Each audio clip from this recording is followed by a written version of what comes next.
Labą dieną, ką jūs čia matėte ką tik? Nieko panašu į vagystę buvo, tai pasižymėjau telefonę automobilio numerį ir norėjau jau skambinti ir jūs priėjot. Nežinau, mes labai keistai sureagavom iš tikrųjų, nes dienos metas labai keistai atrodo. Tai čia vagystė vyksta? Pagalvojom, bet po to pamatėm gerą mašiną, tai vienas nebėgo, kitas bėgo. Žiūriu, kaip nereaguoja niekas. Tai ir pats susimaščiau, kodėl aš nereaguoju. O kodėl jūs nereaguojat? Nu, kaip atsisukęs buvau kelis kartus, bet... O tai gal policijai nenorit paskambinti? Norėtųsi. Iš tikrųjų, tai reikėtų paskambinti, bet nežinau, net to pilietiškumo iš šitos pusės nėra pas mus, bet, nežinau, tiesiog. Energijos skirstymo operatoriaus duomenimis pernai buvo nustatyta 560 elektros ir 60 dujų vagysčių atvejų.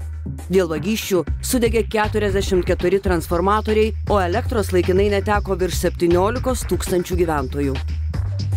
Pastebėjus ar įtarus elektros ar dujų vagystę, apie ją galima konfidencialiai pranešti ESO telefonu 1802 arba bendruoju pagalbos telefonu 112. Elektroniniu paštu pasitikėjimo linija @eso.lt ir interneto svetainėje eso.lt.